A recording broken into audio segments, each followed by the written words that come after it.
ప్రేక్షకులకు నమస్కారం. డిసెంబర్ 24, 20 తేదీల్లో అంటే శనివారం, ఆదివారం ప్రముఖ స్టాక్ మార్కెట్ అనలిస్ట్ సుందరరామిరెడ్డి గారు ఆప్షన్స్ ట్రేడింగ్ మీద వెబినార్ కండక్ట్ చేయబోతున్నారు. దీనికి 3,000 రూపాయలు ఫీజు పే చేయవలసి ఉంటుంది.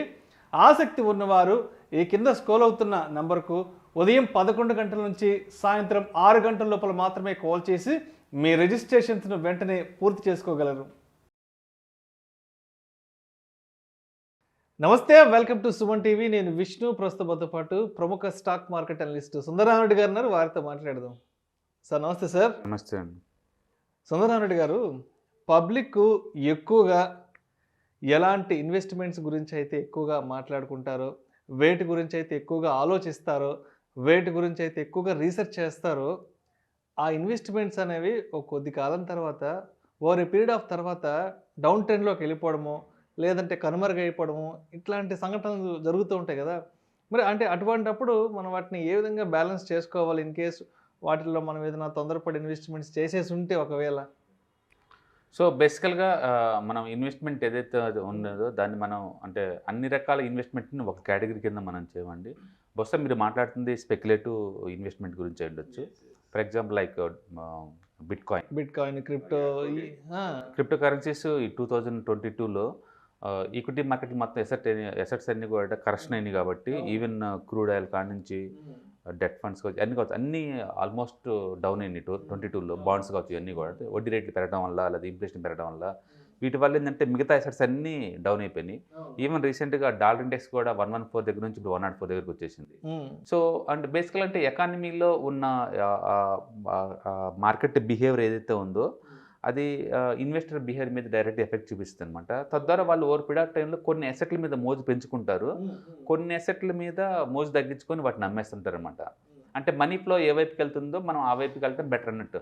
ఓకే ఓకే ఓకే సో ఇప్పుడు 2022లో వరల్డ్ వైడ్గా టెక్నాలజీ మీద అంత ఇంట్రెస్ట్ లేదు, అండ్ బేసిక్ కమోడిటీ మీద ఇంట్రెస్ట్ పెరిగింది. కాబట్టి అన్ని టెక్నాలజీ కంపెనీతో పాటు అది యాపిల్ కావచ్చు, గూగుల్ కావచ్చు, ఫేస్బుక్ కావచ్చు, టెస్లా కావచ్చు, ఏదైనా కావచ్చు, వీటితో పాటు బిట్కాయిన్ ఇంకా మోర్ కరెక్షన్ అయింది. ఓకే లిటరల్లీ ఆల్మోస్ట్ కొన్ని బిట్కాయిన్స్, కొన్ని క్రిప్టో కరెన్సీస్ అయితే 90 నుంచి 95% కరెక్షన్ అయిందంటే మీరు ఊహించుకోవచ్చు. అవును.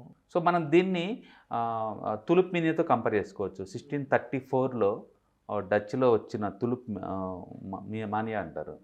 ఆ టైంలో ఏంటంటే జస్ట్ ఒక బాటనీ ప్రొఫెసరు అందం కోసం పెంచుకుంటున్న ఈ తులిప్ బల్బ్స్ అయితే ఉన్నాయో వాటికి ఒక టూ మచ్ డిమాండ్ పెరిగి చివరికి ఎక్స్చేంజ్లో లిస్ట్ అయ్యి అంటే కాంట్రాక్ట్స్ ఫార్మాట్లో ట్రేడ్ అయ్యి హైయెస్ట్ రేట్కి వెళ్ళిపోయింది అనమాట. దాన్ని ఒక మదరాద్ది స్కామ్గా ట్రీట్ చేస్తారు మార్కెట్ వాళ్ళు. అందుకని ప్రతి ఒక్క దాన్ని ఏదైనా ఎసెట్ టూ మచ్గా రైజ్ అవుతుందండి షార్ట్ టర్మ్ పాయింట్ ఆఫ్ వ్యూలో, వాటిని మనం తులిప్ మానియాతో కంపేర్ చేస్తుంటాం అనమాట. ఓకే. సో అట్లా ఇది కొత్త ఏం కాదు. మనం 1970లో చూస్తే గోల్డ్ ప్రైస్ అదే రీజన్గా మూవ్ అయింది. ఎవరైతే ఇన్వెస్టర్ మొత్తం ఒకసారి గోల్డ్ మీద మోజు పెరిగిందో దాని మీద ఇన్వెస్టర్ అది బాగా పెరిగింది. సో క్యాష్లో దేని వైపు అయితే ఎక్కువ ఉంటుందో ఆబ్వియస్గా అది పెరుగుతుంటుంది.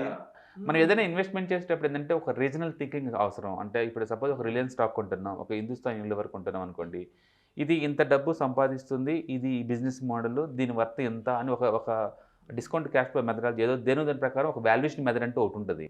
అప్పుడు మనం ఈ రేట్ దగ్గర ఎక్స్పెన్సివ్ అని, ఈ రేట్ దగ్గర చీపర్ అని, ఈ రేట్ దగ్గర ఫెయిర్ వాల్యూ అని ఉంటుంది. బట్ గోల్డ్ కానీ, ఈ బిట్ కాయిన్ కానీ, లేదా డాలర్స్ కానీ ఇది పబ్లిక్ యొక్క పర్సీవ్డ్ వాల్యూ తప్ప దానికి ఒరిజినల్గా ఎంత వాల్యూ అని ఉండదు, నిలకడగా ఉండదు. ఎప్పుడైతే పబ్లిక్ వాటి మీద ఎక్కువ మోజు చూపిస్తారో అప్పుడు ఆటోమేటిక్గా ఎక్స్ట్రాడినరీ రేట్కి వెళ్ళిపోద్ది అనమాట. అది ఆ పీరియడ్ ఉన్నప్పుడు మనకు అంత బాగా తెలియదు. 2000లో అమెరికాలో .com బబుల్, అది .com పక్కన పేరుంటే చాలు స్టాక్ రేట్ దూసుకెళ్ళిపోయేది. అలాగే 2006-07 మధ్యలో American housing bubble, housing companies మొత్తం కూడా దారుణంగా పెరిగిపోయినాయి ఆ టైంలో. దానివల్ల టోటల్ అమెరికన్ రిసెషన్ వచ్చేసి వరల్డ్ వైడ్గా మార్కెట్ డౌన్ అయిపోయింది 2008లో. అదొకటి. రీసెంట్గా బిట్ కాయిన్ కావచ్చు, అండ్ చైనా మార్కెట్ కావచ్చు, బిఫోర్ 10 years బ్యాక్ కావచ్చు. సో ఇది ఈ బబుల్స్ లాగా రావటం మళ్ళీ వెంటనే ఇది డౌన్ అవటం అనేది మామూలు విషయం. అందుకని మనం ఏదైనా ఇన్వెస్ట్మెంట్ చేసేటప్పుడు ఎగ్జాక్ట్ క్లారిటీ ఉండాలి. ఇది మీకోసమా, లేదా స్పెక్యులేటివ్ కోసం, ఫ్యూచర్ స్పెక్యులేటివ్ కోసమా, లేకపోతే మన డివిడెండ్ ఈల్డ్ కోసమా, లేకపోతే గ్రోత్ కోసమా, లేకపోతే ఇంకేదన్నా అంటే small size, medium size, large size కాబట్టి పెరిగేది దానికోసమా, లేకపోతే ఫ్యూచర్లో క్వాలిటీ ఎర్నింగ్స్ పెరగబోతున్న రీజన్, ఏదో ఒక రీజన్ తోటి మనం ఇన్వెస్ట్మెంట్ చేస్తే క్లారిటీ ఉంటుంది తప్ప జస్ట్ ఫర్ ప్యూర్లీ స్పెక్యులేషన్ కోసం అంటే ఏది నిలబడదు. అందుకని చరిత్రలో ఇది కొత్త ఏం కాదు. ఒకప్పుడు తులిప్ బల్బ్స్ ఎలా పెరిగిపోయినాయి రేట్స్, అట్లా 1970లో గోల్డ్ ఎలా పెరిగిపోయిందో, డాట్కామ్ బబుల్ అప్పుడు డాట్కామ్ కంపెనీస్ ఎలా మూవ్ అవుతున్నాయో, అలాగే అమెరికన్ రిసెషన్ ముందు 2008లో హౌసింగ్ రేట్లు ఎలా మూవ్ అవుతున్నాయో, రీసెంట్గా బిట్ కాయిన్ కూడా అలానే పెరిగింది, అలాగే కొలాప్స్ అవుతుంది. సో ఇది కొత్త కాదు, ఇది ఇంతతో ఆగిపోదు, ఇంకో ఎసెట్ లానే అవుతుంది. సో ఏ ఎసెట్ అయినా సరే ఇట్లా టూ మచ్గా మూవ్ అవుతున్నప్పుడు బెటర్ టు స్టే అనమాట.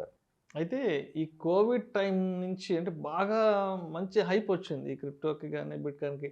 సరే కోవిడ్ అంతా ముగిసిపోయింది, అంత అన్ని రెజ్యూమ్ అయినాక మళ్ళీ అప్పుడు పడిపోయింది అసలు. బేసికల్గా ఏదైనా ఒక ప్రోడక్ట్కి కమర్షియల్ వాల్యూ రావాలంటే దాని సొసైటీలో యూటిలిటీ పెరగాలి, అది ఎంతకంత రెవెన్యూ జనరేట్ చేసేలాగా ఉండాలి. బిట్ కాయిన్ ఎక్కువ కంట్రీలో అసలు యాక్సెప్టెన్స్ లేదు, ఫస్ట్ ఆఫ్ ఆల్ అది. రెండోది ఏ గవర్నమెంట్ కూడా దాన్ని అప్రూవ్ ఇట్లేదు. జస్ట్ స్పెక్యులేటివ్ వాల్యూ మీద ఏ అసెట్స్ ఎక్కువ రోజులు నిలబడదు. ఓకే, లైక్ ఇది ఎలా ఉంటుంది, రియల్ ఎస్టేట్ లాగా ఉంటుంది, ఊరిసే ల్యాండ్ ఉంటుంది, ఓవర్ నైట్లో వీళ్ళు కొంటా పోతుంటారు, రియాలిటీకి అక్కడ డెవలప్మెంటే ఉండదు.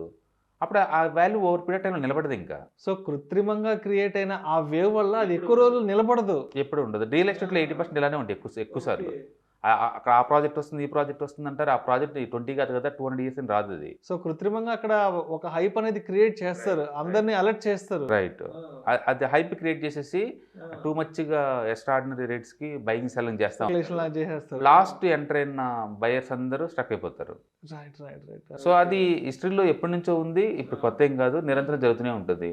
ఈవెన్ బిట్ కాయిన్ కూడా అదే జరుగుతుంది ఫ్యూచర్లో. ఎందుకంటే దాని వాల్యూ ఎవరికి ఎలా క్వాంటిఫై చేస్తారు ఎగ్జాక్ట్లీ అంటే ఎవరు తెలియదు. జస్ట్ సప్లై డిమాండ్ అంతే. గోల్డ్ కావచ్చు, డాలర్స్ కావచ్చు, ఇటు ఎటుకైనా సరే పర్సూడ్ వాల్యూ తప్ప ఒరిజినల్గా వాల్యూ లేదనమాట అది. అదే మన కంపెనీస్కి అయితే ఒక స్టాండర్డ్ మెథడాలజీ ఉంది, ఈ స్టాక్ చీపర్, ఈ స్టాక్ కాస్ట్లీ అనే మెథడాలజీ ఉంది. అట్లీస్ట్ మనం హిస్టారికల్ యావరేజ్ పీ తీసుకుని బై చేస్తుంటాం, ఎర్నింగ్ విజిబిలిటీ చూసి మనం బై చేస్తుంటాం, లేదా డివిడెండ్ నాకు ఇంత వర్త్ ఇస్తుంది కదా అని చెప్పేసి మనం బై చేస్తాం. ఒక క్వాంటిఫికేషన్ ఉంది. అందుకే పీటర్ నుంచి ఏం చెప్తారంటే, ఏదైతే కంపెనీస్ నీకు బాగా అర్థమవుతాయో, ఏ కంపెనీ ప్రోడక్ట్ అయితే నువ్వు బాగా వాడుతున్నావో, ఆ ప్రోడక్ట్ బాగున్నాయి కాబట్టి నువ్వు వాడుతున్నావు కాబట్టి అవి ఫ్యూచర్లో సస్టైన్ అవుతాయి ఆ బిజినెస్ మోడల్స్. అందులో మీరు ఇన్వెస్టర్లా జాయిన్ అవుతే యువర్ మనీ కెన్ గ్రో ఇయర్లీను యావరేజ్ 10 to 20% చెప్తారు. One of the best fund managers అండి ఫిడెలిటీ ఫండ్స్కి ఆయన. And he created the clear path అనమాట. అందుకని అన్నోన్ అసెట్స్లో మనం పెట్టకూడదు. అండ్ ఇన్వెస్ట్మెంట్స్ ఎప్పుడు కూడా 100% స్పెక్యులేటివ్ మీద డిపెండ్ అవ్వకూడదు. ఎంతకంత కన్జర్వేటివ్గా అండ్ అది రిటర్న్స్ ఇచ్చేలాగా ఉండాలి. అండ్ హిస్టరీ చెప్పేది అదే, తులిప్ మానియా దగ్గర నుంచి ఇప్పుడు బిట్ కాయిన్ వరకు కూడా ప్రతి అసెట్ ఏదైతే పబ్లిక్ టూ మచ్ చేంజ్ చేస్తుంటారో, టూ మచ్ డిస్కస్ చేస్తుంటారో, టూ మచ్ ఓవర్ వాల్యుయేషన్కి వస్తుంటాయో అవన్నీ కూడా సస్టైన్ అవ్వవు లాంగ్ టర్మ్ పాయింట్ ఆఫ్లో. ఏదో టైంలో కొలాప్స్ అవ్వాల్సిందే, అవుతాయి కూడా.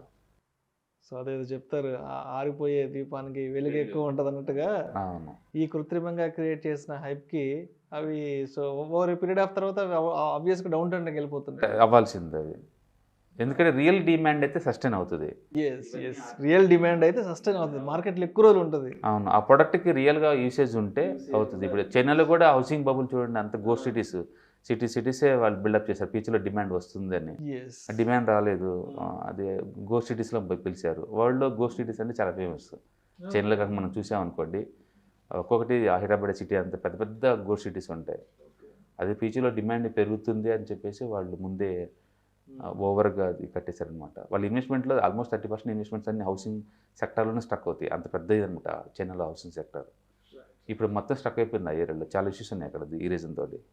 అందుకని ఎక్కడైనా స్పెక్యులేటివ్ థింగ్స్ మీద డిపెండ్ అయ్యి కనుక మనీ కనుక హెవీగా ఇన్వెస్ట్మెంట్ చేస్తే ఎప్పటికైనా సరే అది అలానే అవ్వాల్సిందే.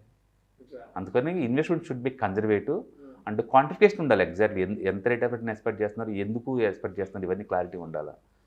డెట్ ఫండ్స్లో ఉన్నంత సేఫ్టీ సెక్యూరిటీ వాటిలో ఉండదు.